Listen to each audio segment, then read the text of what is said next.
বামে চাপ দিয়ে সামনের দিকে ওয়ান,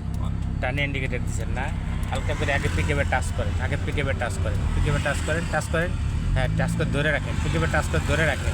ধরে রাখেন পিকআপ। এবার আস্তে আস্তে ক্লাচটা ছাড়েন, একদম আস্তে আস্তে ছাড়বেন, হ্যাঁ একদম আস্তে আস্তে ছাড়েন, পিকআপে টাচ করেন, হ্যাঁ এবার আস্তে আস্তে ছাড়েন, হ্যাঁ এরকম আস্তে আস্তে যখন ক্লাচ ছাড়বেন, যদি পাহাড়ও ওঠে তাও উঠবে, হ্যাঁ এটা আস্তে করে ধরবেন, স্টারিং আস্তে, আবার ক্লাসে চাপ দেন, হ্যাঁ ক্লাসের চাপ দেন, এই সেকেন্ড গিয়ার নিচের দিকে যান, আবার সঙ্গে যান আস্তে আস্তে যান, আবার ক্লাস করেন, আবার ক্লাস করেন, আবার এখানে থাক, হ্যাঁ সব তো খাটাবেন না, একদম রিল্যাক্সে, সামনে গাড়িটার আছে একটু আস্তে যান, হ্যাঁ এটা শক্ত করে ধরেন, আস্তে করে ধরবেন, যান হ্যাঁ বাড়ান, স্টিয়ারিংটা ধরবেন শুধু আস্তে করে, শুধু আর উপরে হাতটা রাখবেন সোজা, আবার ক্লাসে চাপ দেন, এই সোজা এইভাবে যাইতে থাকেন, রিল্যাক্সে যাইতে থাকেন, একদম রিল্যাক্সে।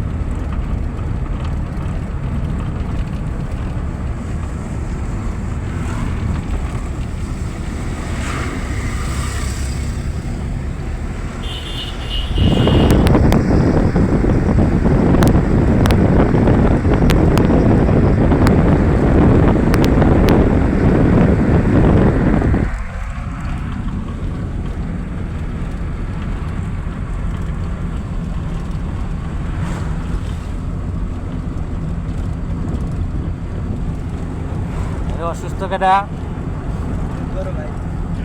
অসুস্থ আল্লাহ তাআলার নিয়ামত না, আস্তে করে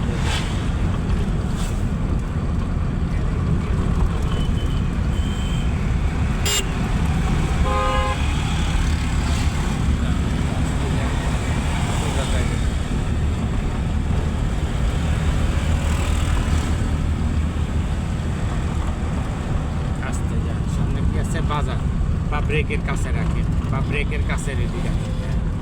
রেডি রাখবেন, বাজার পার হওয়ার পরে আবার পিকআপে টাচ করেন, আবার টাচ করেন, পিকআপে টাচ করেন, ক্লিয়ার আছে,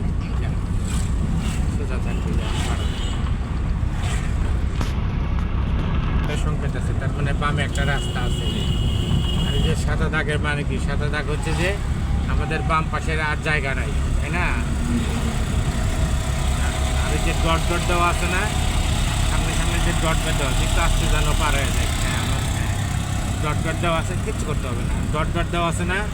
এখানে ওভারটেক করা যাবে, আর এখানে যেখানে যে ডট নাই, এই যে ডট নাই, সোজা কন্টিনিউ দাগ দেওয়া আছে, এখানে ওভারটেক করা কি নিষেধ, এখানে ওভারটেক করা নিষেধ, এইখান থেকে আবার ওভারটেক করা যাবে, যেখানে ডট দেওয়া আছে এখানে ওভারটেক করা যাবে। এখন দুইটা লেনে এক হয়ে গেছে, ওয়ান হয়ে গেছে, এখন আপনি ইচ্ছা করলে ডান পাশ দিয়েও যেতে পারেন, বাম দিয়েও যেতে পারবেন, এখানে গাড়ি আছে দেখেন, ডাইনে দেখেন, তারপরে হ্যাঁ এই দিকটা যেতে